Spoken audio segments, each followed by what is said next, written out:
terms here. So say, for example, like Reese is like 800 years old, right? Yes. So that's old. It is. Right? Like, I presume he would look like maybe like Salt and Pepper vibes. Yeah. Which is hot.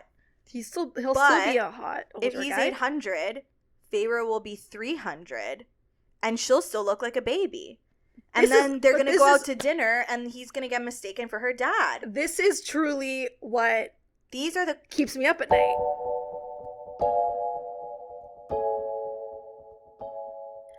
I'm Kat. And I'm Cass. And you're listening to Two Book Bitches. Welcome back to the podcast. Yes, and so we took a break from House of Sky and Breath last week to do a Fourth Wing deep dive. Correct. Because we had to. And now we're back. And now we're back. On our Hosab bullshit. And today we're doing chapters 34 to 41. Mm-hmm. I feel like it's been a while. Like, did anything... Like, where did we leave off? Like, what was happening? So, we left off where... honestly, not much was happening when we left off. Yeah, I feel like it was kind of like it was a really short episode. Yeah, and everyone was just at, like, Bryce's house, and they were, like, reconvening. Mm-hmm. They were at Monica's after, apartment. like, yeah. Everything, basically. After Rune and Ethan's, run in with the Hind at the bar. Remember that part? Yeah. Lots of convening. Lots of reconvening. Lots of meetings. And lots of that. Then Hunt leaves to meet Celestina at work, and everyone else is just talking amongst themselves about their difficult day. Mm-hmm. That's basically where we left off. So, like, not much really happened when we left off. Also, you and I did have a conversation about some feelings. Some feelings that you may or may not be having.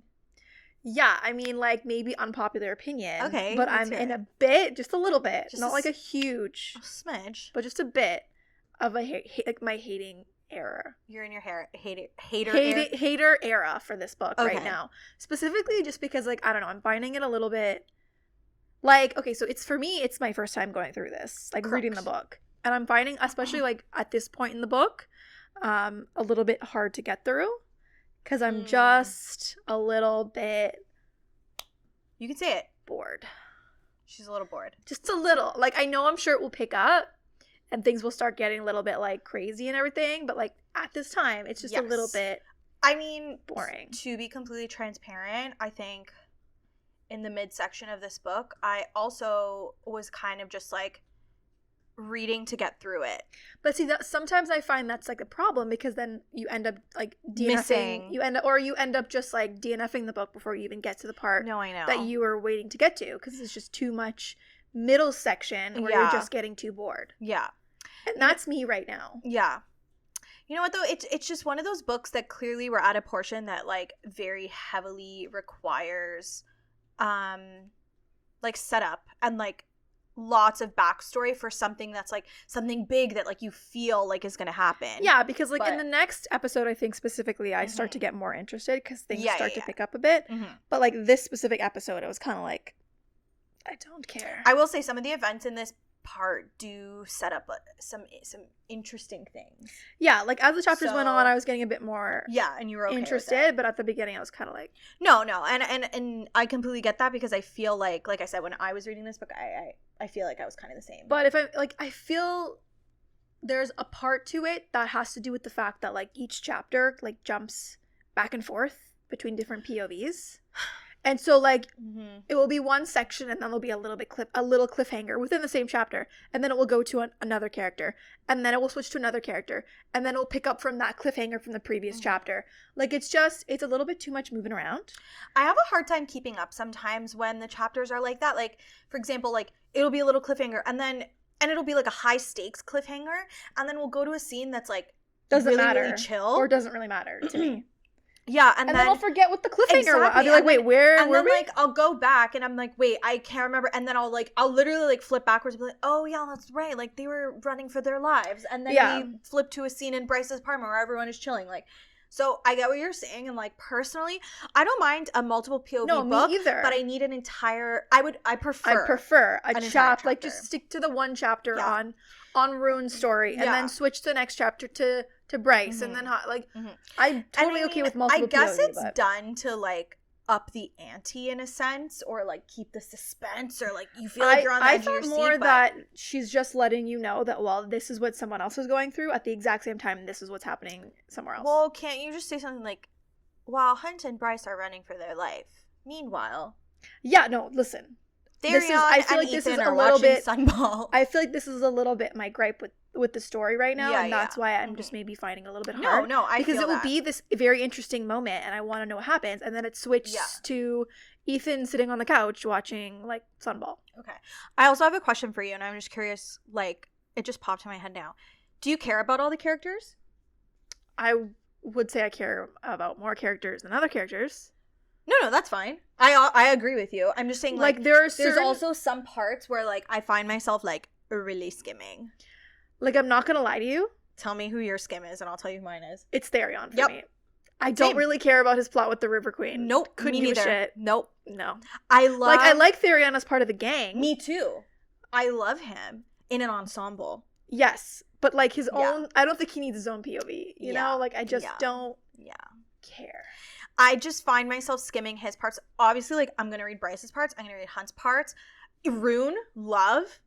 Even Ethan. Ethan's, I've got, like, a soft spot for Ethan. And you get a lot of interesting, like, backstory on him, which I like. But Therion, I don't always love his POV. And I guess, like, maybe I'm hoping that, like, that plot thread will, like, integrate. And I find that a lot of his, like, little POVs in the book are just like little arguments with the River Queen, and they're like only a page long, and then we flip back to the whole gang, or like, and the only times Therion has a big chapter or a big chunk is because he's with the whole gang. Exactly. So I don't know, I'm just not that interested. Clearly they're setting up this whole River Queen shit to be like something like I've said many times when we recorded these episodes, I don't remember what goes on in this book. Like, literally, I'm reading it, I'm like, oh my god, can't believe that happened. So I honestly can't remember if, like, all this, like, Therion stuff does end up being, like, a big, like, massive plot point, or, like, the River Queen ends up being, like, really important, or, like, some shit like that. So, well, she could very well be.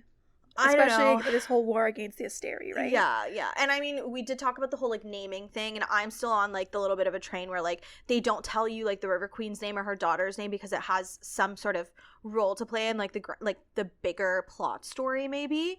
So, well, and, like, we'll find out their real names later on. Yeah, exactly.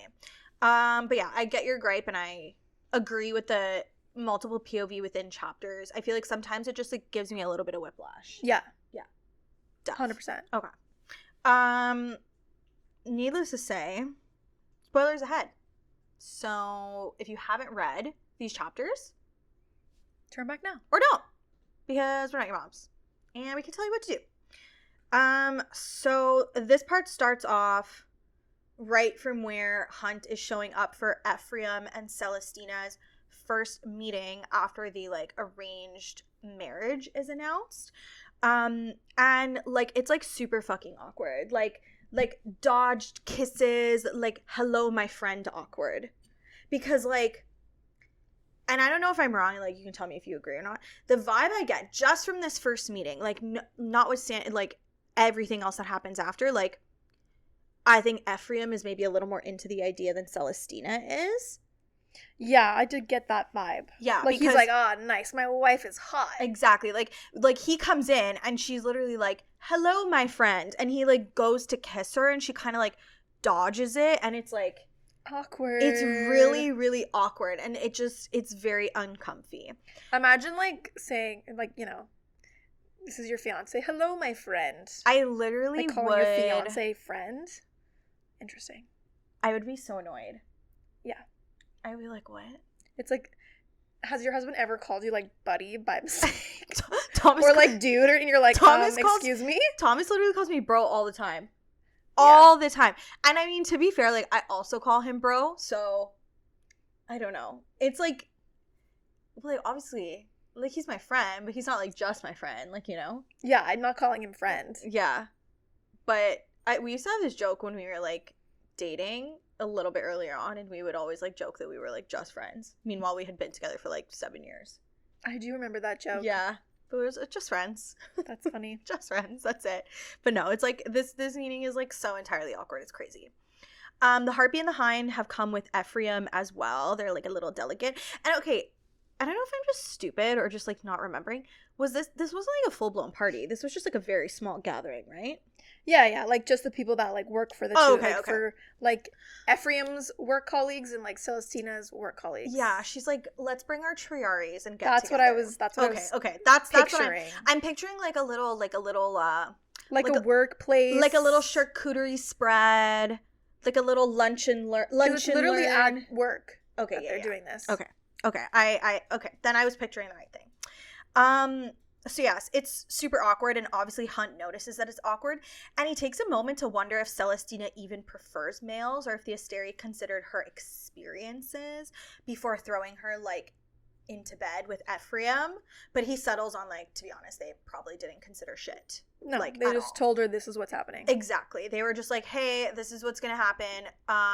Deal with it. Awful.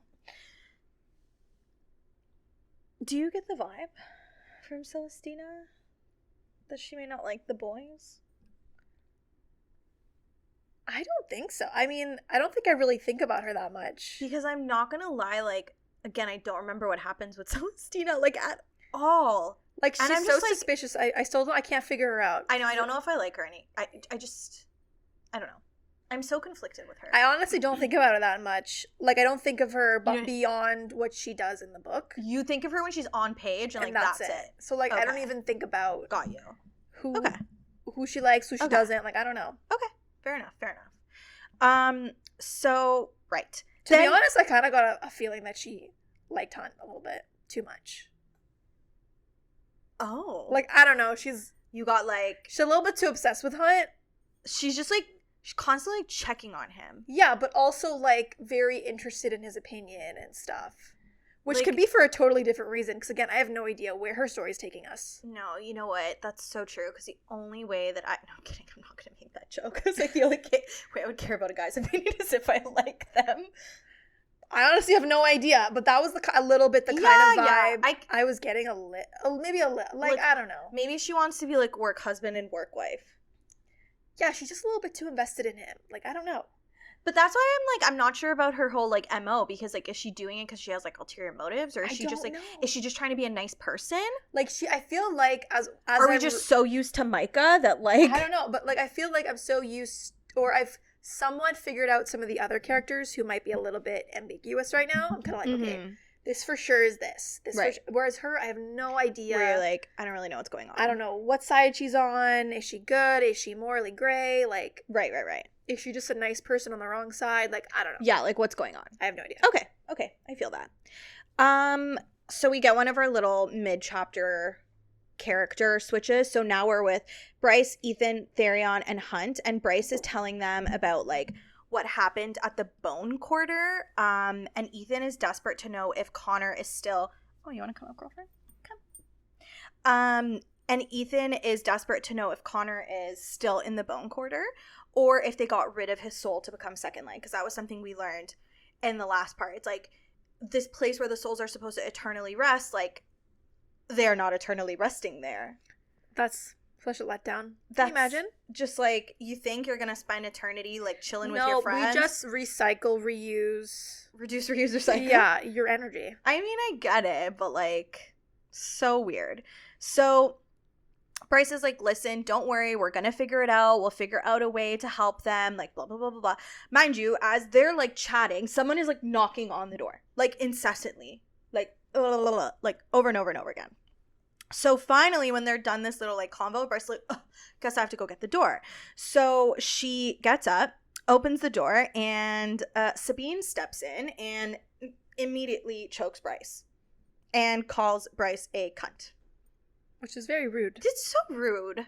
Like, you are just showing up to someone's... You are breaking and entering, essentially. You are B&E-ing. And you're gonna call them a cunt? No. That's not okay. Look in the mirror, Jan. When you B&E, you can't call the person you B&E'd on the cunt. You are the cunt that B&E'd. Correct. I agree. I fucking hate Sabine. Yeah. She's not likable in the slightest. No, she gives me, like, I need to talk to the manager vibes.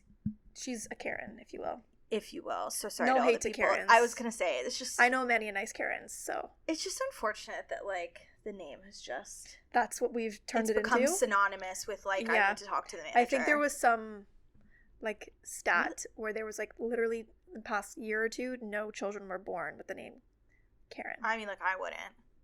I mean, like, with respect, like, I work with kids. There are some names that, like, I wouldn't name my kids. But have you ever met that theory? It's like, you've never met a child Karen. Or, like, you've never met a child this name. Oh, have you ever met, like, a child, like... I'm trying to think of a name now. Like Ethel? No, or, like, Phyllis? Is there any children? No. You've only met adult Phyllises. Frederick? Well, I feel like there's Freddie. Yeah, okay. I don't know. There are definitely a lot of names like that. Yeah. But all the, like, it's like a trend. Like, a lot of, like, older names are coming back now. Yeah. Like old, that's true. Old school names. I kind of like it. Some of them I really Some of them like. are really nice. Some of them I think are really beautiful, and I'm glad that they're, like, coming back. Anyways, I digress. So Sabine comes in, calls her a cunt, super rude. Sabine is pissed off because Bryce is, like, harboring an exile, like Ethan, basically, and she's like, I don't give a fuck what my father said. You're not a wolf. Stay away from us. Like, blah, blah, blah, blah, blah. Like, she's just being so aggressive. I'm like, why are you doing this? And as everyone is arguing, like, Bryce is, like low-key texting someone. Hunt, obviously. Who else would she be texting? Then we flip back to Hunt, and at this awkward ass party he's at, and he gets a text from the contact, Bryce sucks my dick like a champ, because she changes her name in his phone constantly. And the text just says, Sabine here. Isaiah, like, sees the text over his shoulder, and immediately he's like, go.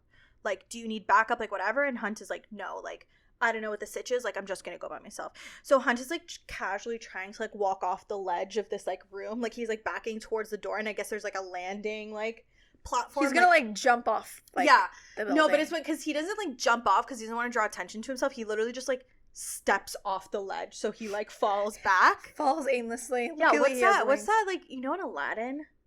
When he's trying to impress Jasmine, he just falls back, and and she thinks, like, he's dead, but he just lands on the carpet. Catches it. Like, that's what I'm picturing. Like, he literally just, like, boop, and, like, obviously he takes off because he has wings. But as he's about to step off the, like, edge, Celestina catches his eye, and she is, like, she's pissed. Like, she's disappointed. For what? I don't fucking know. But because she's in love with him. That's your standing theory. You know what? No, I don't actually believe it, but it's still interesting. They're, like, that dynamic. Like, why do you care? Like, really? I think because she needs a friend. And I think that right now she sees Hunt as her only friend that she can be pretty honest with. Well, she doesn't treat him that nice. If as she we thinks will of him as a friend. She's a funny way of showing it. She's a really we'll find funny out later. Not funny, haha. Funny, weird. Yeah. Okay. So now we're back at Bryce's apartment, and Sabine and Ethan are arguing, and Ethan makes a comment about Sabine sleeping with Murdoch, and whether they are going to meet up since Murdoch is in town now, and if they're going to the Black Dock to say goodbye to his daughter. And this shocks Bryce because she clearly did not know that Murdoch was Danica's father. What does Bryce know about Danica? She knows Danica's first and last name. She probably doesn't even know the middle name. What is Danica's last name? Fender. Oh, yeah. Okay, sorry. I didn't even know. She knows Danica's first name, last name, hair color. That's it. Yeah. That's actually fucking crazy. She probably thinks that she knows Danica's favorite color, but that's actually a lie. It's such a lie. She thinks it's, like, blue, but actually it's, like... the complete, like, red. Black. Or, like, something. Or, like, she thinks she knows Danica's favorite food, and Danica's like, I've never fucking eaten that in my life. Like, exactly. Like, everything she knows about her is just a lie. I was getting mad at Danica this book. I was getting real mad at her. But, you know what? I can't say anything because I don't know how this pans out yet. So I don't know if I should be mad at Danica or if she has good, like, reasons for her behavior. If my best friend, if I didn't know who her dad, I just think that's so... Like, I get you're embarrassed of who your dad is, but clearly people know. There are some people that know. You wouldn't tell your best friend? That's the thing. If no one knows, then no one knows. But if some people know, then you might as well just tell everyone. You might as well. Like, well, not everyone, but, like, if some people know, then there's clearly people that you trust. And you would think that Bryce would be a part of that circle of trust. Listen. Like, Ethan and that whole den of the pack of wolves, Yeah. like, knew. So you'd think she would tell Bryce. I think so, too. I think she would have, but who knows? We whatever. don't understand this friendship, and neither does Bryce. No. So Bryce and Ethan then start ganging up on Sabine, insinuating to her that Danica was a rebel out of disgust for her parents, and they keep goading her, telling her that the only reason she showed up to the apartment is because she's afraid that Bryce and Ethan are plotting some, like, coup to replace her with Ethan as the head of the pack. So dramatic. And Hunt then shows up and tells Sabine to get lost, but then Bastian also shows up, and Sabine, like, kind of looks like she's afraid of Bastian. Like, they clearly, like, they look like they know each other. Ooh, they got, yeah. Yeah. And so, like, when Bastian arrives, that's when she finally leaves. You know what Bastian reminds me of? Because, like, he's like, essentially following Hunt around now. Like, you know that TikTok where it's like, there's a door, bitch, there's the door! Like, Bastian is the little, like, Yeah. Hunt's like, there's a door, Sabine, and Bastian's like, yeah, Sabine, there's the door. Like, That's funny. Yeah, I can see that. yeah, he just kind of, like, follows. He's a sidekick right now. Yeah, he's giving sidekick vibes, but he's growing on me. Yeah. Me too, actually. Like, I'm actually kind of liking him. Me too. So, with Sabine gone, Hunt confronts Bastian about following him, but Bastian brushes it off, saying that, well, you know, it seemed like an emergency. You thought you might need some help. Bryce then asks why no one thought to tell her that Murdoch was Danica's father. No, literally. But Ethan says that it was Danica's secret to keep, and you also find out that Danica got her, like, bloodhound gift from Murdoch. Yeah, she finds that out. Yeah. Bryce is disappointed that Danica never told her, because she, like, understands what it's like to have an asshole father, so she would have understood. That's the thing, too. Like, Bryce has a complicated family situation and history. You don't think that she would be, like, uniquely equipped to deal with the fact that Danica doesn't like her dad? Like, you would literally at that point join the club. Bryce doesn't like her dad either. You guys can commiserate over your shitty dads together. And that's why she's disappointed. I get it. Ethan is still riled up about the whole, like, Sabine interaction, and Bastian, like, isn't helping. And, like, everyone thinks that, like, Bastian and Ethan are, like, gonna start fighting each other. But then Ethan just, like, I guess gets over it and tells Hunt that he's accepting his offer to come live with him. And tells Rune. Yes, he tells Rune. Oh, okay. He tells Rune because Rune had offered previously that, like, if you ever want to live somewhere else so that you're not in the same place that, like, Bryce and Hunt are fucking, let me know how you can. I have a spare bedroom. Yeah. There's gonna be a little boys club. Yeah, so Ethan tells Rune, you know what? Let's leave. I'm living with you. Mm-hmm. So then Ethan, Rune, and Therion leave, but Bastian kind of sticks around for a bit, and he tells Bryce that Sabine was right to warn them away from Murdoch. And he actually tells Bryce that Murdoch was so pissed after coming back from the last time he saw Danica to the point that he ate, like, a human couple. I was like, what the fuck? Like, that is such an escalation. Yeah. Like, so what did Danica and him fight about that made him that mad? Who knows? What could you? I hate you, Dad. Okay. Well, we clearly don't know anything about Danica, so who's to say? He ate a human couple. He ate a human couple that he came across on the street. Like, that's what he did when he was mad? He had, like, a full course meal. Yeah. He was like, you know what? I'm hangry. I'm hangry. Let me work this so out. Bad. Go get a drink. Truly. Go to a bar. I don't know. Throw some things at a wall. Don't eat people. No. Ugh, I don't like it. Well, he just seems like a shitty human being, so. Don't like it. He's a bad character. Don't like. We hate him. Bryce asks Bastian if he's spying on them, essentially. But he denies it, calling her paranoid. And as he's leaving, she tells him that he's going to fit right in around here, which bothers Hunt. He kind of is, though, fitting in. Though. He is. He's kind of. He's kind of funny. Like, we like him. He's quirky. He's worming his way into the Scooby Gang. Yeah. Like, he's finding a spot for himself. I like it. So alone, Bryce and Hunt go over the rough day they've had, and they wonder if there really is a resting place for souls when they die. But Hunt reassures Bryce that wherever she's headed when this life is over, that's where he wants to be too. Cute. Aww. We love that for her. Big heart. I love them so much. And I'm stressed out about them. Okay. So we're with Rune now, and he's on the, like, mental bridge after helping Ethan move in with him and Flynn and Declan. Day comes in, And, like, at this point, I guess they've, like, conjured, like, couches or something. And, like, she, like, drapes herself over a couch. And, like, for a brief second, Rune is reminded of, like, Leaba. Because Day is, like, covered in, like, fire, I guess. Mm-hmm. And so that was... Honestly, any chance I get to mention Leaba, like, I'm gonna do it. Like, this was such an inconsequential detail, but, like... You had to include I just had to. I see Leaba on the page, and I'm just like, oh, I gotta talk about her. I love her. Rune informs Day that they made the intel drop, but they almost got caught by Mordok, the Hind, and the Harpy. And Day is like, they are lethal. Do not get caught. Like, but like she's like really laying it on thick. And then she's like, okay, did you come here to like tell me something else, or like that's all? Are we gonna like wrap this up? Like, what's going on? Nothing else to say. Rune admits that his mind had kind of like reached out to her without necessarily him like intending that. And that his day was really difficult. She admits that she also had an awful day working with people she hates, and that she's never really had friends or family to lean on because apparently her family is incredibly shitty. And, like, I think she says she also comes from a very, like, influential family. She guesses Rune has an influential family, too, and wonders why he doesn't use his powers to, like, undermine them, because, like, being, like, the, like, mind-to-mind little person is, like, really rare. And, like, he could probably, like, usurp his father or whatever, basically, is what she's getting at.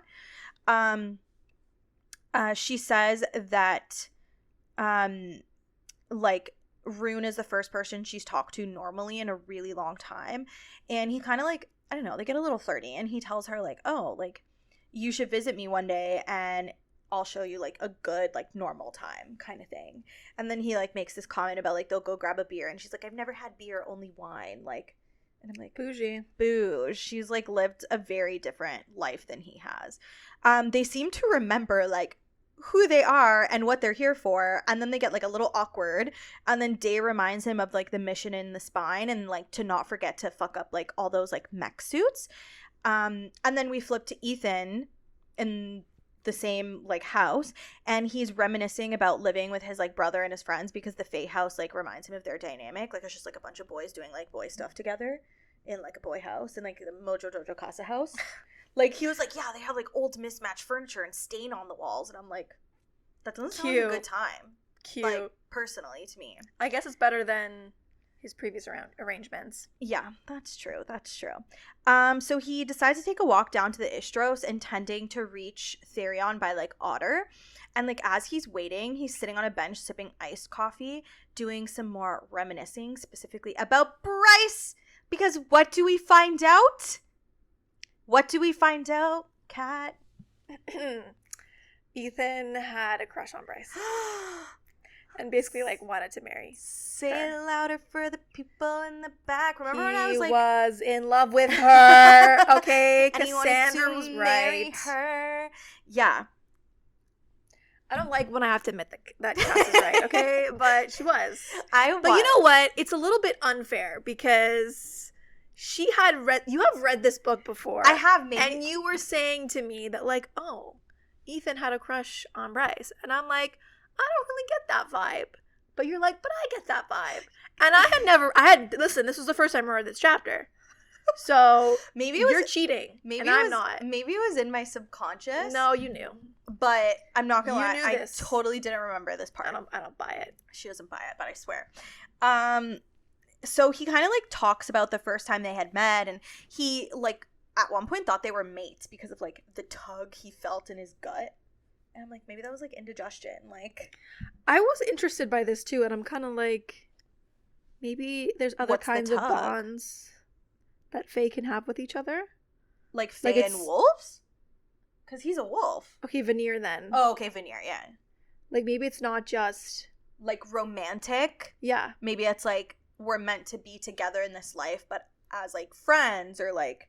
Yeah, because, like, soulmates don't have to be romantic. You can have a platonic soulmate. I don't know. It's just interesting. Like, I wonder about that sometimes in this universe. I'm sure we'll get more of that. Maybe more in depth. Maybe. But, or maybe, again, it's just indigestion, like you said. Could just be simply that. Could be mating bond. Could be indigestion. Who knows? Yeah, and he talks about like when they first met and when he first saw her and how she was so hot and beautiful and like whatever. But then like all that gets crushed when he realizes Connor knows Bryce as well and is like also obsessed with her. And then he spends years watching Connor tiptoe around Bryce. And the only reason Connor asked out Bryce was because Ethan was like, either ask her out or like leave her alone. Like, I think he says it like shit or get off the pot kind of thing. So that if his brother walked away, essentially, like, he could ask her out and, like, you know, date her and whatever. And then Connor asked her out, and she said yes, and then Connor died, and Bryce slept with someone else. While he was dying. Yeah. That's always an unfortunate part of the story. Yeah.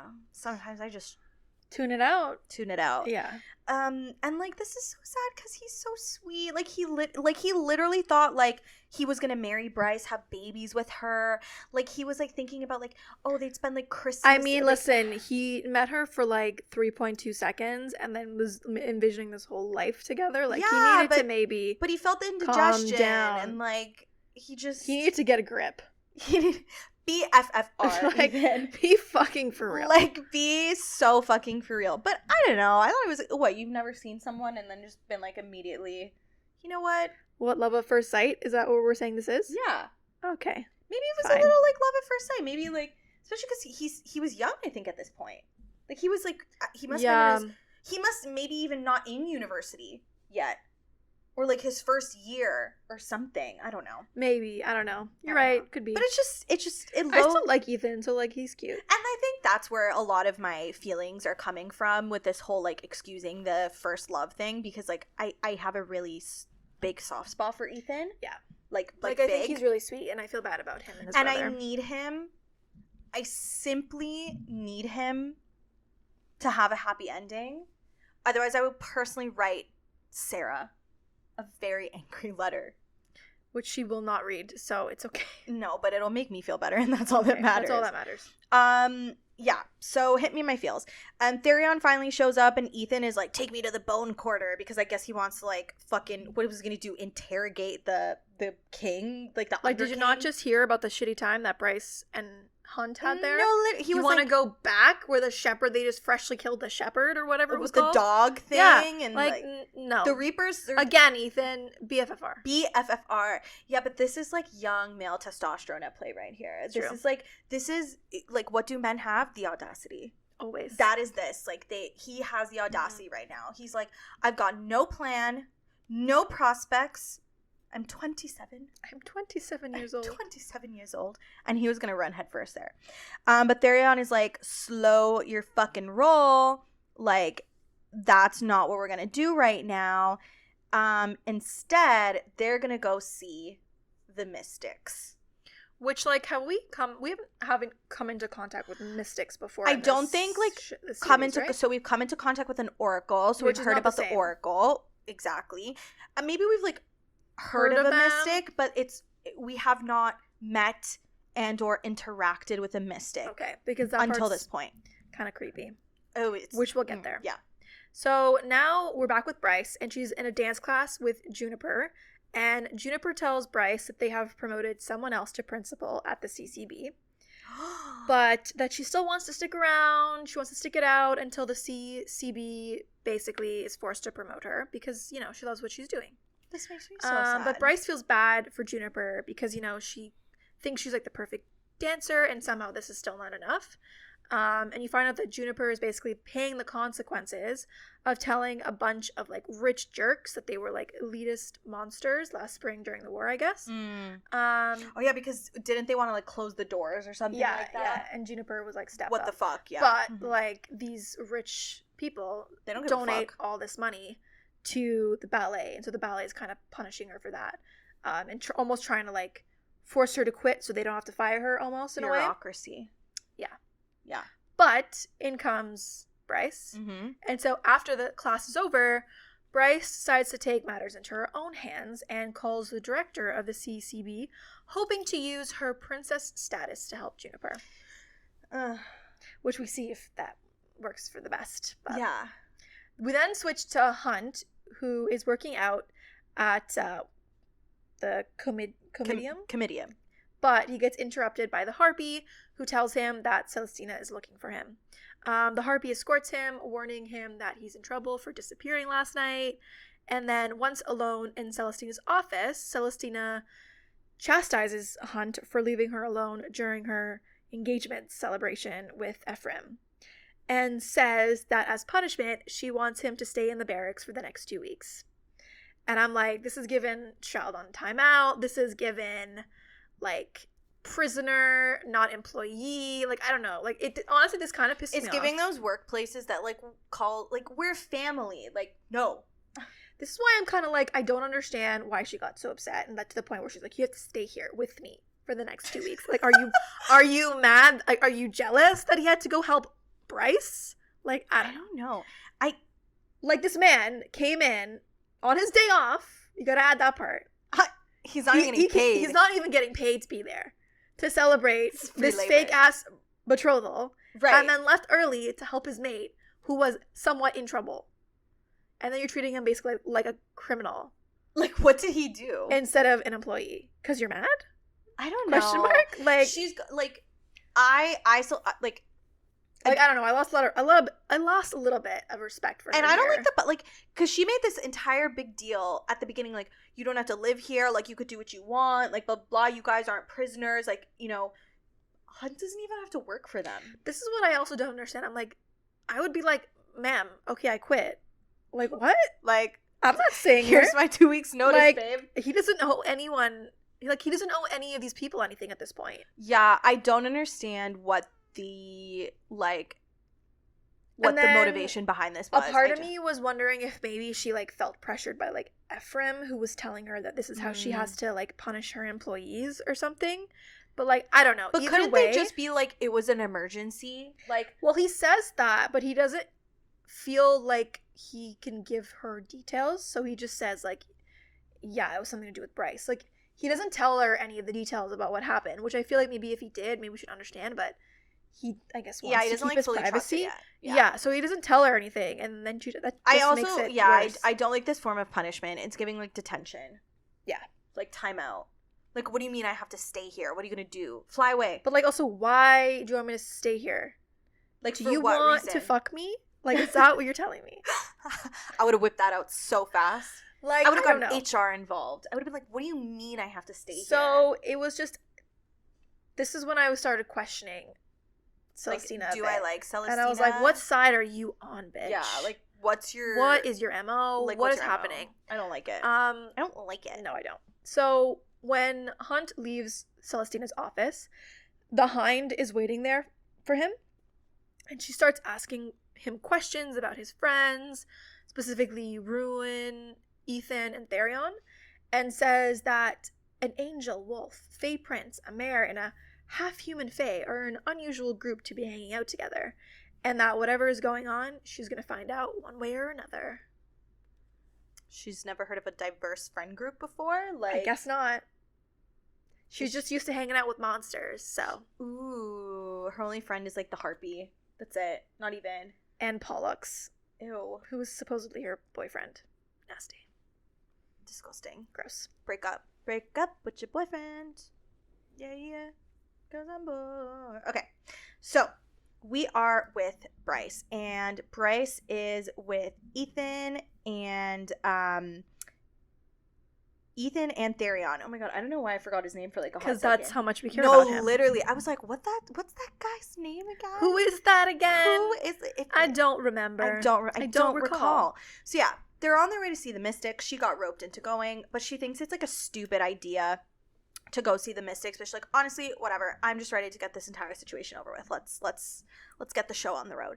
So they knock at the door. This old guy opens the door, and I immediately don't like him. He's giving off really creepy vibes. It's very weird. He also has these like rings on his finger that are like glowing, and like Bryce realizes he has like a little fire sprite like trapped in the rings. It's just like bad. Like I don't dislike.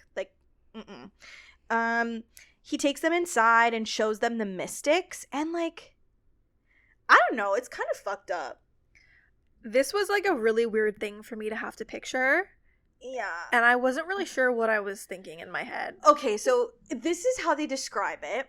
It's basically 3 individuals who are in tanks so it's a big fish tank. I think it's 3 individual fish tanks. Correct. It's not one big fish tank. You know in like Avatar, Blue People Avatar? Yeah. It's this like is what I was picturing. Yeah. So they're floating in tanks. They have masks on, and the way it's described is that there is a male, a female, and I believe like one who is both. Yes. So that it's kind of like the entire spectrum of representation, I guess, as far as mystics are concerned. Okay. Like, that's all there is, I guess. That's all there is for them, I guess. So there's the 3 of them. They're floating in the tanks, mask strapped to their face, and like they're not like with it. Like they're not awake and like, you know, flip-flopping around and stuff. Like it looks like they're like, yeah, it looks like they're, I don't know. It's very weird. To me, it was kind of like they were like drugged up, like almost like. Or just like comatose. Yeah, like they're not in this world. Yes, like their conscience is not in this world. Exactly. And clearly this is like a really shady practice, and it seems like the mystics sold themselves to this service because their families are compensated, but never get to like come and visit their family members. So then we learn that that's actually true. So apparently mystics tend to come from like poor families, and the families sell them off, and then they eventually like die alone in like the tanks or like drift away in the cosmos. Like their mind goes too far, or like their consciousness goes too far, and they can't come back to themselves. So that's how they end up like dying or like, right, I don't know, like losing touch with reality, basically. The old man, and he says people call him the astronomer, tells them to start asking questions, but like every question they ask, like there's a cost associated with it. So Ethan is like, oh, is my brother still in the bone quarter, or has he been passed through like the gate or whatever? And the astronomer is like, like I need more money for that because the method to find the answer is like a really risky disky, and it's like borderline illegal, like illegal practices. Or maybe it's just a scam and he's trying to get them for more money. Honestly, maybe. Ethan is like, paid, done deal, like literally slams the money down. Like he's doing whatever it takes to like find out what happened to his brother. And the astronomer goes to get blood salt to add to the tanks. So he pours like the blood salt in or whatever, and everyone is immediately on edge. And Therion asks if it's safe for the mystics to like contact the dead. He's like, is this something that should even be happening? Like, is this ethical? Not that any of this is ethical, but I digress. And the astronomer is like, oh yeah, don't worry about it. The dead love to talk. They have no one else to talk to. It's all good. So they carry on. And I guess like this is the part I had trouble picturing. I guess like the floor opens up around the tanks or something like that. And the tanks are all on like these like really tall columns, and it goes down deep, and there's like 7 rings to represent the 7 pits of hell. So then I'm like, where is everyone standing? Are they all just like pressed up against the wall? No, they go upstairs, and they're like watching this below them. Oh my god. And this guy upstairs has his little computer thing where he gets all the information fed in. That makes a lot more sense, because what I was picturing in my head, because you were pressed against a wall? Yeah, like because we all know, like I don't like if there's a scenery scenes like this, I'm not. Head is completely empty. I'm reading. Head is empty. I'm reading for the dialogue and for like what happens. Like I don't know what anything looks like. So what I pictured was like the floors like opening up, kind of like a camera lens. The floor is lava. Yeah, exactly. And then everyone's like, "Oh shit!" And they all have to like press themselves against the wall. No, they go upstairs first, but that's okay. Okay, we can go with your version if you want. Okay. So yeah, floor opens up, columns, 7 pits of hell. The mystics start to like thrash around in the water, I guess, as they start to go like deeper and deeper, where I don't know, to like find the answer.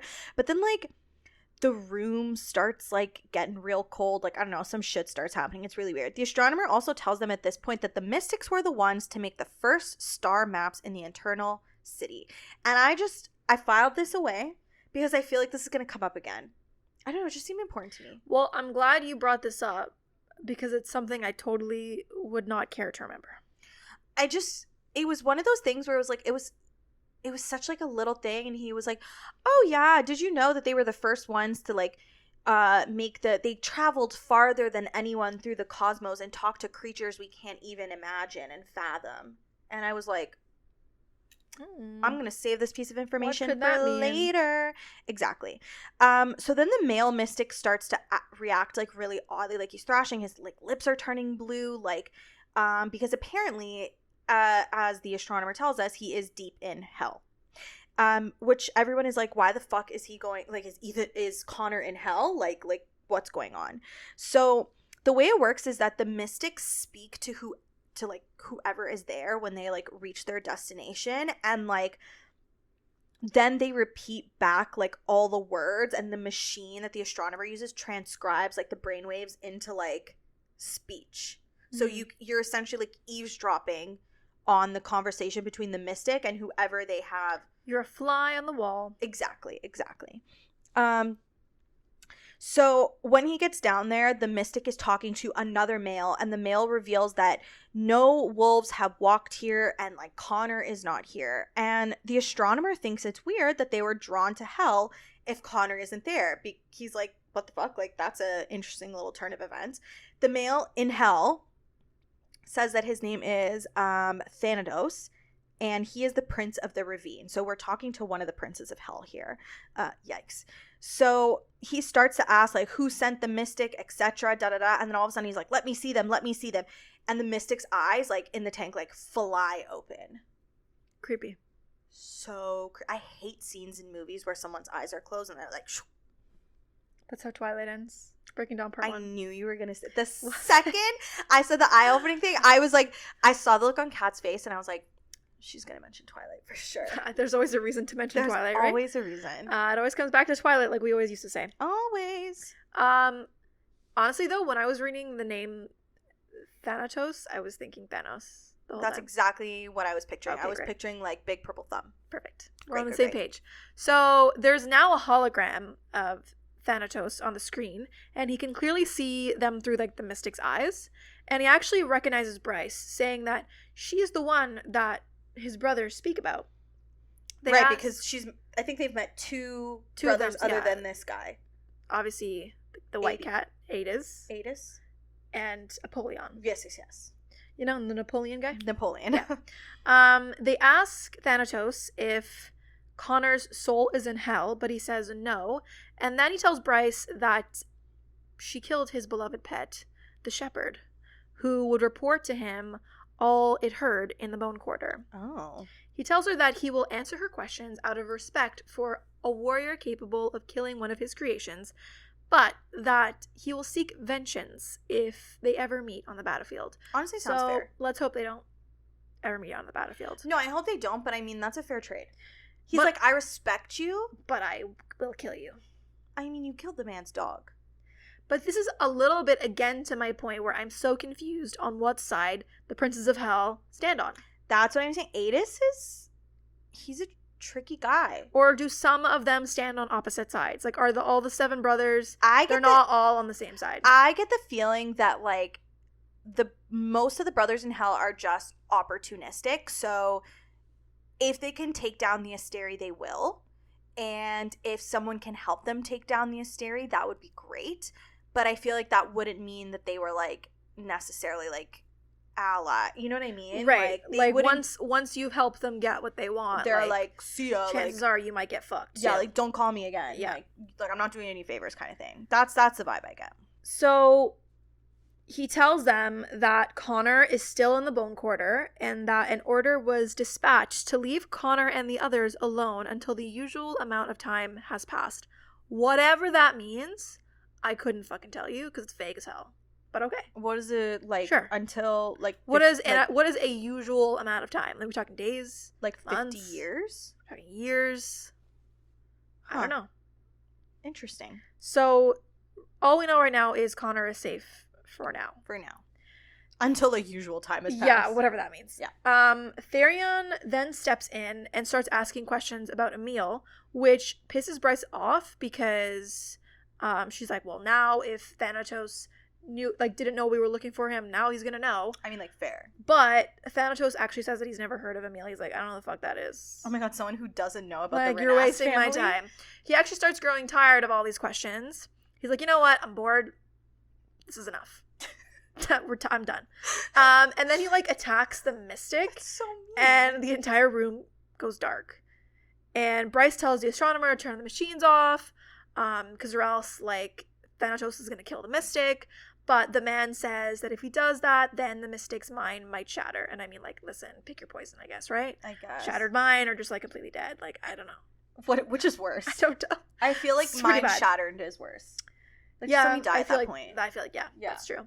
Thanatos tells Bryce that he doesn't care what his brother's agenda is, that he will taste all of them once the door between their world is open again, starting with Bryce. That's what I'm saying. I think Adis's motivation is deeply personal for him. Yeah, but just him. And when he's like saying like, oh yeah, hell, the armies of hell, he's fucking bluffing. His brothers... Is he bluffing, or does he think that his brothers will do what he wants?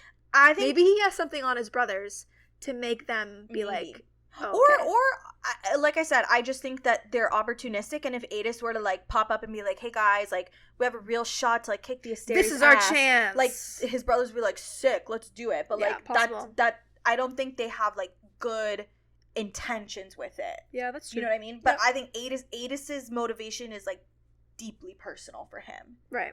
And I think I think it has something to do with like Thea. That's a good theory. So now all the tech goes out, and the astronomer is worried about like the Mystic's respirators not working anymore, because like they're literally just in a tank right now. Mm-hmm. So Ethan launches himself over the rails, because they're above the tanks. Right, they're not pressed against the wall. And he manages to save the 3 Mystics by pulling them out of the tanks and taking their like masks off. The Mystics actually start freaking out though, saying like, send me back. And they all think that like they mean like back to whatever dimension like they're in, because their conscience is not in the present or wherever they are. They're like vacationing somewhere. Yeah. Okay. And then the astronomer gets pissed off and tells them to get the fuck out. He explains that the Mystics can't exist in this world anymore and starts putting their respirators back on the Mystics. Bryce, Ethan, Therion then, get the fuck out of there, because it's creepy as hell. Right. And Bryce immediately starts yelling at Therion, calling him an asshole, saying that he's just a ruthless backstabber that will do anything to get what he wants, and that, she's done working with him. But then their fight is interrupted as Ethan spots Marduk across the alley from them.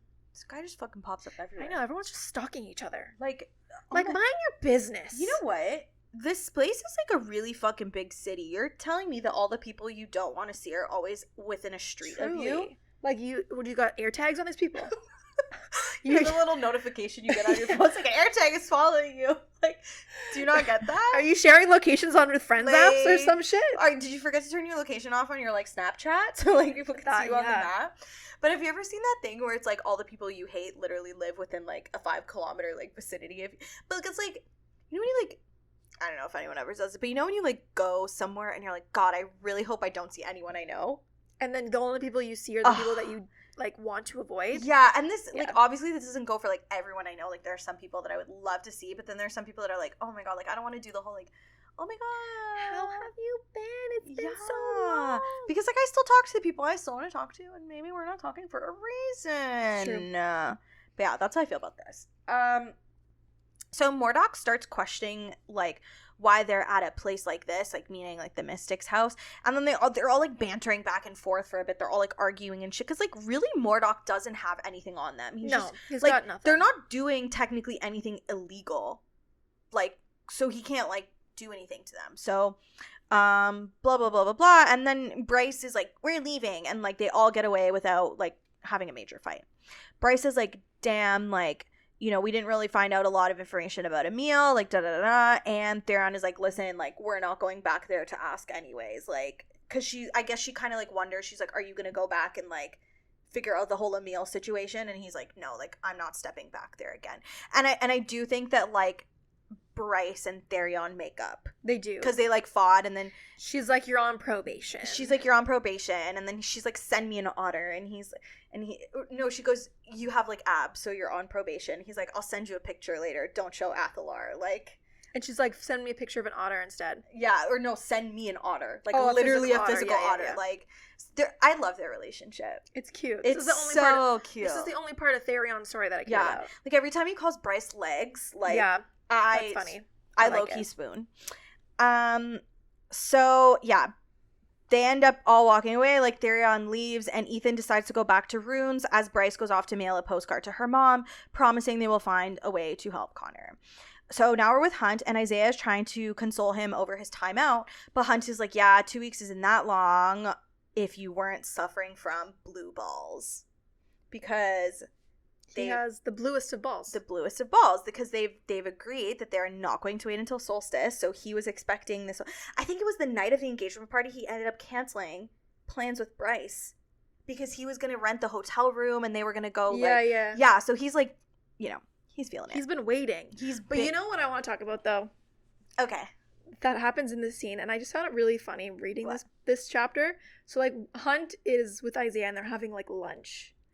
And the meals that they talk about eating at lunch, it's just like throws me off a little bit. Okay, what was the meal? Hunt is eating a brie and turkey sandwich. That's weird. Yeah, I don't know. Like I get that it's an urban fantasy, but like it's still fantasy to me. So to hear like them eat random like regular ass food, like they're eating like Lunchables. Like I'm expecting them to be eating like meat or something. You know, it's like where's my block of cheese and hard bread? Yeah, you know, like I don't know. And then I'm just getting a brie and turkey sandwich. Wait, like, what else were they eating? That's the only one I remember. Like. I get that though, you know, and I think it's also like cafeteria vibes, right? So it's not like So they got like little trays and shit. Like, I feel what you're saying. I don't know. It just threw me off. I was kind of like, seriously, like this is what you guys are eating? Behemoth of a man is eating for lunch. Like, how does that even sound? Like, get this man an entire roast chicken. Yeah, that doesn't seem like potatoes. It just throws me off sometimes. Honestly, so funny. Like, where's my block of cheese? And slab of bread, like just and my meat. I don't know, like a kind of food that just seems like it would transcend time, like, you know, a roast chicken, like steak, potatoes, like venison. Yeah, something that they would eat all the time. But like a turkey brie is very specific. That's so fucking. It's such funny. A specific thing to eat. I get that. It just threw me off. I feel like, you know what? Don't include the detail. Just say they're eating. Just say they're having lunch. They're having lunch. They're lunching. But just throw in what they're eating throws me off. Yeah, I think if they were a brunch, they would have sent you like off your rocker. But they do sometimes talk about what they're eating, and I'm just like, what is this? Regular food? Regular food? No, I get it. That's so fucking funny. Anyways, that's just my little. I love side note. Love that. Hunt goes over what happened with Sabine, like at the house, and how Bastion showed up to provide backup. And they start talking about Celestina, and Isaiah ends up saying he actually likes working for her, but that if Hunt needs someone to talk to, like even about Celestina, he's always there. Like he's like, yeah, like I get it, we work for her, but like it's okay. Like if you want to complain, like you can complain. Like I'm here to hear you out. Bastion joins them and tells Hunt that he took care of like Lydia, like the hind, and didn't spill the beans about her. And didn't spill the beans to her about where they were when they were helping Bryce, because I guess like the hind had been like, where were you, like blah blah, and Bastion was like, oh, you know, here and there. Like Bastion was like, I don't answer to you, bitch. He's like, you're not my boss, you're not my mom, you're not my dad. Exactly. Like he was like, I don't need to tell you shit. There's a door, bitch. Like there's the door, bitch. Yeah, and like I guess like Isaiah and Hunt start like bantering back and forth, and it's like cutesy, like they're like laughing, like blah blah, and Bryce is just like Bastion is just like staring at them like a robot, like he's like blink blink, like he doesn't know what to do with, like he doesn't know what like joy is, having a friend looks like. I guess. Like literally he doesn't know what like having like a bro is. Like, yeah, he's like witnessing a bro moment happen, and he's like short circuiting, like he's like, do not compute, like do not get it.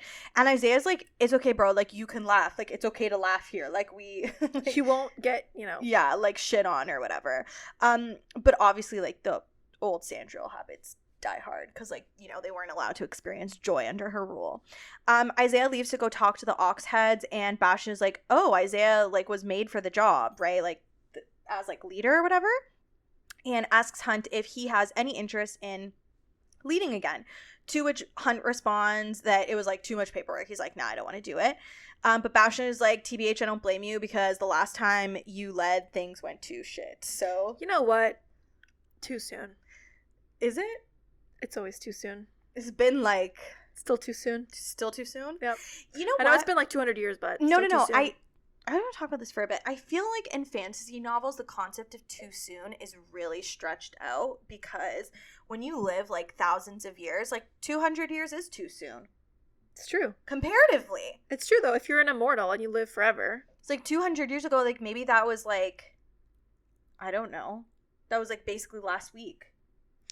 You know what's something? I feel like we've talked about this before, though. Speaking of immortals. Okay. And it's something that I still don't truly understand. I don't know. Let's hear it. Because you know how, like, they say, like, fae, like, live forever, but not actually? Yes. So, like, when do they die of old age? Okay, so I'm going to give you my really specific answer for this. I don't know if I've said it on the podcast before. And I feel like we've had this conversation before. We 100% are having deja vu, but, like, it's fine. Yeah. Let's revive. Let's revive. Let's revisit, because I forget. So my very specific answer is this. I think of the fae like the elves from Lord of the Rings. Okay. I think that when they are ready to die, they go to the Undying Lands. Like, they get on a little boat. Right, but in this case, is it supposed to be the bone quarter? Because they just get reused, like, reduced, recycled. Yes. I literally just think that they, like, will themselves. They're like, you know what? I'm sick and tired of this shit. And then they die. Okay. Interesting. That's my... So if you wanted, you could live forever then. If you felt like, you know what? It's not my time. Still not my time. Still not my time. That's my... Still not my time. That's my personal interpretation of it. Cute. But I want, like, a real answer. I don't have one for you. Sarah J. Maas. You can write her a letter. Answer me right now, actually. At SJM. No, because it's something that bothers me. Because, like, technically, if you think about it, Bryce is 200 years younger than Hunt, right? So if they technically live forever but technically don't, is she gonna have to live 200 years after he croaks dies to then meet up with him? You know what I mean? Maybe they're like swans. So when one dies, the other dies? Yeah, like if Hunt died, she'd be like that is something that I'm curious about in all of her universes. Yeah, I would agree.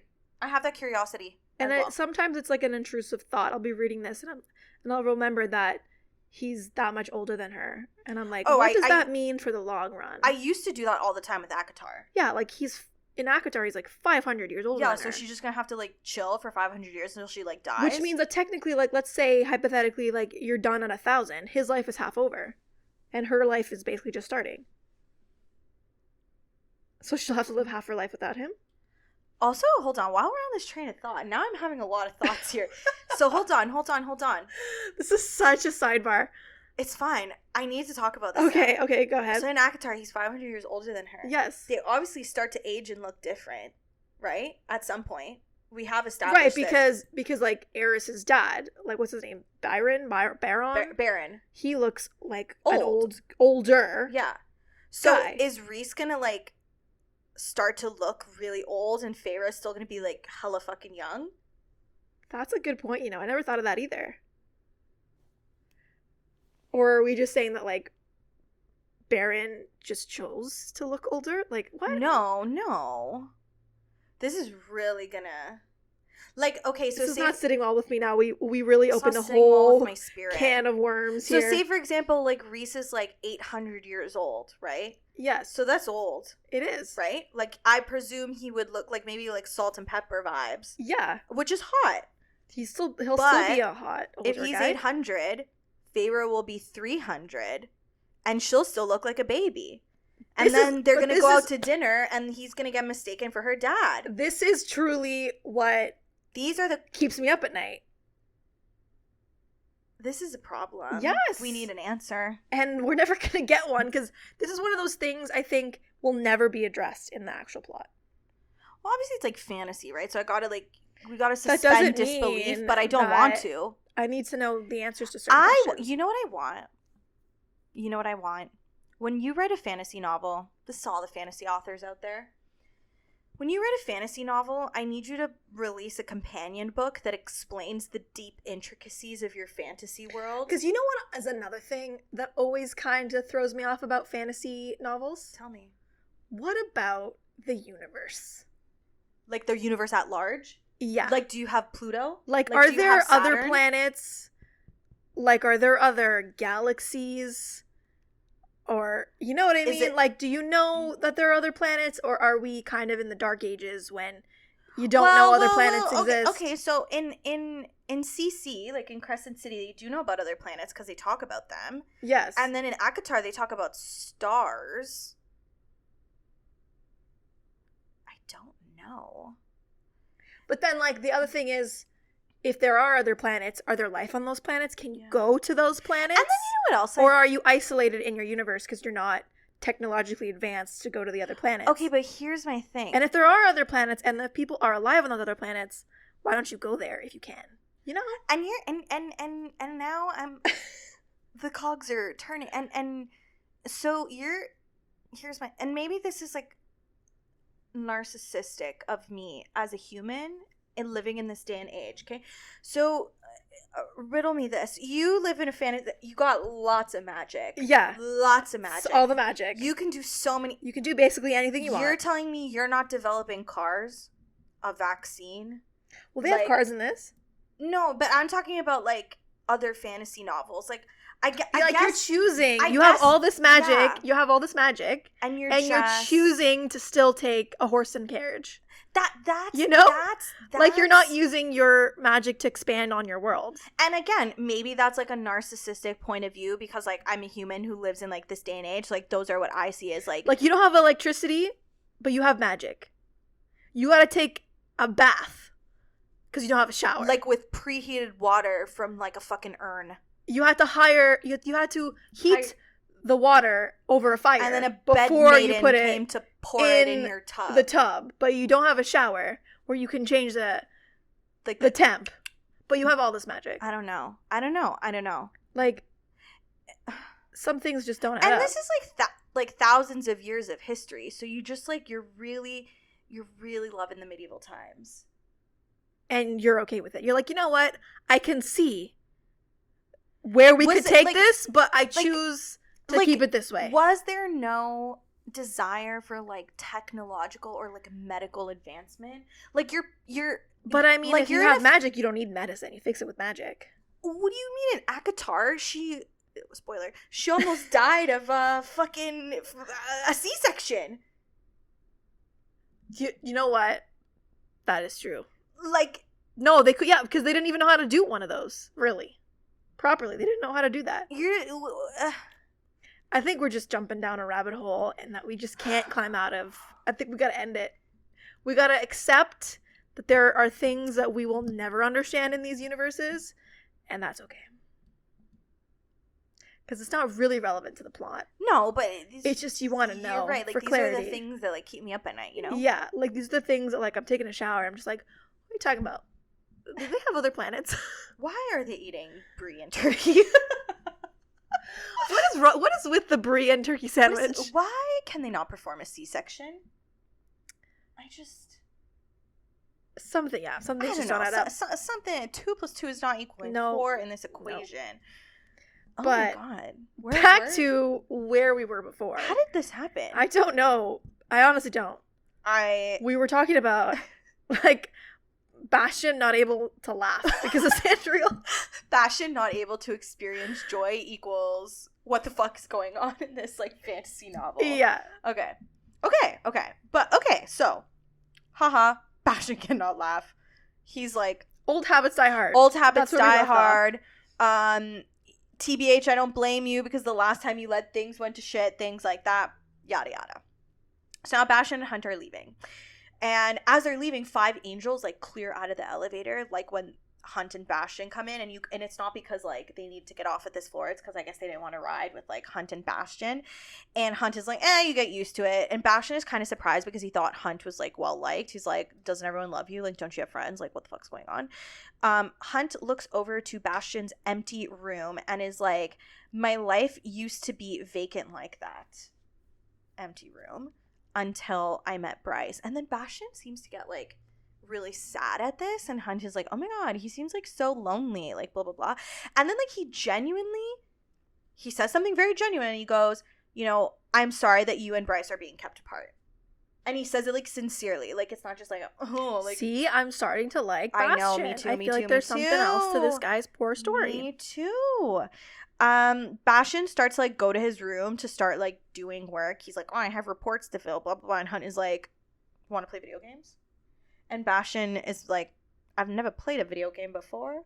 And they go and they like go into the little like sitting area thing, and then they start to play like Sunball, which is like, you know, like FIFA or FIFA or like video 2K, game. like the so they're just That's playing the Sunball game, and they end up like ignoring work duties to play games and like bond because Bastion tells Hunt that life is too short to hold grudges, even though he's literally told Hunt like 0 things, and he just keeps saying like, it's not what it seems. Things were different after you left with Sandriel. But then he won't, like, say why. And I'm like, just tell him. Be his friend. Tell me. Yeah, maybe we need a Bastion POV. That'd be nice. Oh my god, that'd be so fun. Later that night, Hunt is on the phone with Bryce. And he's talking about how shitty his punishment is. Because, like, you know, they're not together, da-da-da-da. And it ends up turning to phone sex. Ooh. Steamy. And both of them are, like, touching themselves, like, describing what they want to do to each other. And then, like, Hunt tells her to, like, grab her vibrator. And he does it, like, he's like, open up that side drawer for me, sweetheart. And, like, I don't know how I feel about sweetheart. So that was really good for me, personally, on a personal note. And when they finish this little phone sexcapade, they're both like, oh my god, can't wait to fuck your brains out. And you know what? On a spicy pepper rating, I quite enjoyed this scene. I would give it like a 4. I'm gonna give it a strong 4. Yeah, like I enjoyed it. Like a commendable 4 out of 5 spicy pepper. I loved the dirty talk. I loved it. It was good. When he like slipped in the little sweetheart, I was like, oh, I love a man who's not threatened by a vibrator. It's true. Like, that was nice. I thoroughly enjoyed that. I think that was my favorite sex scene so far in this book. Me too, and actually. they're not even physically together. Nope. Crazy. Now we switch because, you know, can't stay in one POV for too long. And we are with Darion and the River Queen. And again, this is a part that I would skip. Like, bleh. I'm not gonna lie. Boring. I skimmed this so hard. I was like, blah, blah, blah, River Queen.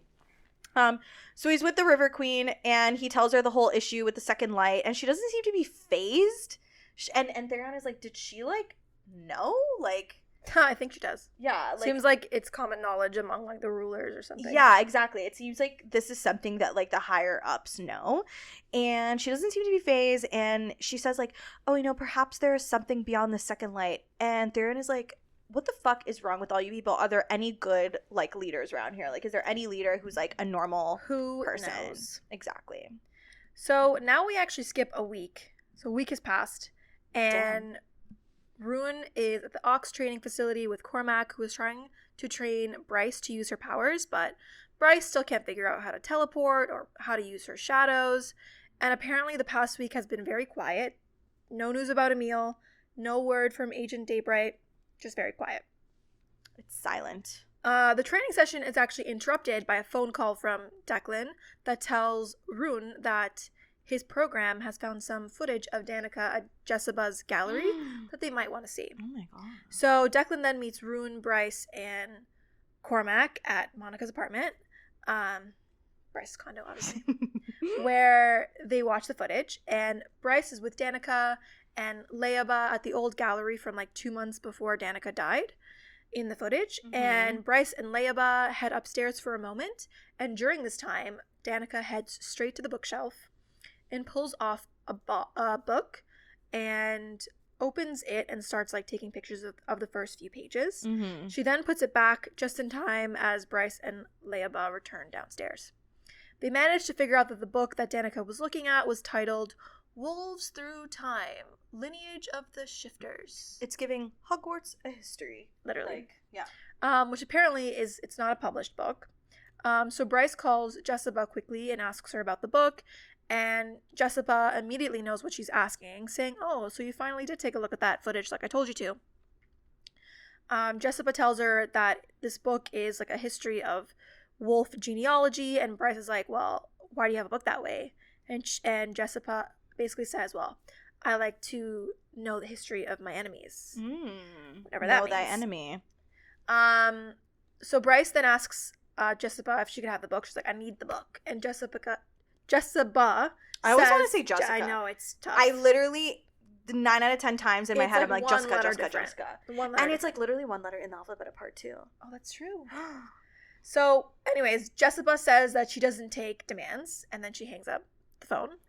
But 20 minutes later, a messenger arrives at the condo with the book. So I guess Jessica is in a good mood and felt like helping. She was like, I'm going to be nice. Here you go. So they start looking through the book, which shows a family tree going back like 15,000 years ago. And the latest and the most like recent name on the tree was Gunther Fender, who is the Prime's father. And for a second, I was like, who the fuck is the Prime again? Like, I don't remember. Yeah, but the Prime, I think, is Sabine's father. Correct. And that's what I forgot. Yeah. It's Sabine's father, Sabine, and then Danica would have been like the line of like next primes, basically, if it follows that like lineage. From the footage, it looks like Danica was focusing on the third page, and upon flipping to the third page, it shows that Niklaus Fendar and Ferris the Hevelin are the first of the Fender line. And so they do some Googling on the names, but nothing comes up. They start going through the generations, and the first mention on the internet of anyone on the tree is called Katra Fender from about 5,000 years ago. But there is nothing on any of the Fenders before her. Is this like a little suspicious? I don't really know where this comes to play, but I'm sure it will come into play later. Okay. Fun. Bryce decides that they should ask the Prime about it. And everyone is like, well, good luck talking to the Prime if Sabine is around. And so Bryce is like, that's why I need you guys to make sure Sabine isn't home. A good old distraction. So Declan distracts the guards at the den, while at the Ox headquarters, Ruin distracts Sabine with a meeting about an urgent matter. Big fat liars. Bryce then is able to sneak past the guards and finds the Prime just like chilling outside in the park. She asks him if Danica ever asked him about like these people, Niklaus Fender and like Ferris Hevelin, something like that. Hevelin? Yeah. And he says that Danica asked once, saying that it was for a school paper. And the Prime tells her that the names of their first ancestors were largely forgotten because they did unspeakable things during the first wars, yielded to their true nature, and then lost sight of it and became what they are now. He goes on to say that they let the Asteri tame us, and now they don't know how to get back to where they were, and he believes that Danica might have been able to lead them back to what they were before they arrived here and became the Asteri's creatures. What does this all mean? I don't know, it's super vague. He tells Bryce, though, that Danica trusted no one but Bryce. And I'm like, I don't think you know your granddaughter very well. This does not seem true in the slightest. That doesn't check out. The receipts don't match. No. A wolf, though, starts approaching them, and Bryce is like, shit, I gotta go. But before she leaves, she tells the Prime that Sabine kicked Ethan out and nearly killed him. And she tells the Prime that, she tells him this, and you can tell that he clearly didn't know. Yeah, I guess he was like he seemed surprised, but he seemed like pissed off about it. So hopefully he'll figure shit out. He'll do something about it. So anyways, they leave. Her and Declan then run back to the apartment where Cormac is waiting, covered in blood, saying that Murdoch and his soldiers almost got him at like an intel pickup, but he managed to escape and kill any soldiers that might have given his scent away to Cormac. Yeah, so he like covered his tracks. Or to Murdoch, not Cormac. Cormac tells them that the hit on the spine was successful and that they attained the new mech suit prototypes and also a lot of ammunition. And apparently it's all being shipped to the Coronel Islands to a base on Yidra. Because I read it as like, Yidra. I say Idra. Okay. Idra. Okay. I don't know. Either way, words that's that what I it don't normally read out loud. Only in my head. Cormac says that they need to go to this island and make sure that Pippa doesn't get access to all those weapons. And he says to call Therion and Hunt for backup. The gang's going on a mission. We're getting the band back together. Woo! Yeah. That's from but where's that from? Phineas and Ferb, I think. Oh yeah. Dude, we're getting the band back together. That song? Yeah. So that's where we leave you. That's it. Shit's I think like now shit's gonna start to pick up. Like it's gonna. Yes, that is the vibe it's I'm gonna get getting, there. but I'm still so confused. Because like as how always. many chapters does this book have? Like 70-ish.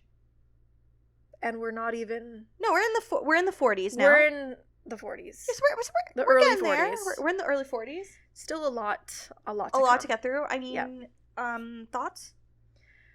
No, man, I'm so confused. Yeah. I don't understand who anyone is. What all this information has to do with anything. It's lost. I personally, the two things I was most intrigued about in this entire section was the mystics. I was very intrigued about the mystics, and I wanted to know more. And I was very intrigued about the Fendir line. Yeah, I really want to know where that comes into play, because I really don't care about it at this point, but I know it's gonna matter. I just don't know how. I think I remember how it comes into play, and I think you're gonna like it. Oh, okay, cool. I think I remember finding this part interesting, and I was like, what's going on? Like, how is this gonna pan out? The literal fadoodle? What the fadoodle is going on? So what are we doing next week? Next week we're still with House of Sky and Breath. Yes, and we're doing chapters 42 to 47. Yeah, short. I think it's a bit shorter because no, but I think the chapters are long. They're thick. Yeah. They're thick chapters because a lot of shit goes down. But then by the end of that episode, we're done part 2. Correct. And so the next time we'll be starting part 3. Yeah, which is the last part of the book, I think. Yes. Like officially. Yeah. Yeah. But that's about it. All the information about our podcast will be down below in the description, no matter where you're listening. If you like us, please consider leaving a review or like a comment or messaging us or liking things, just interacting, because it really helps our podcast out, and we love chatting with you guys as always. So yeah, thanks for listening to Two Book Bitches. Bye.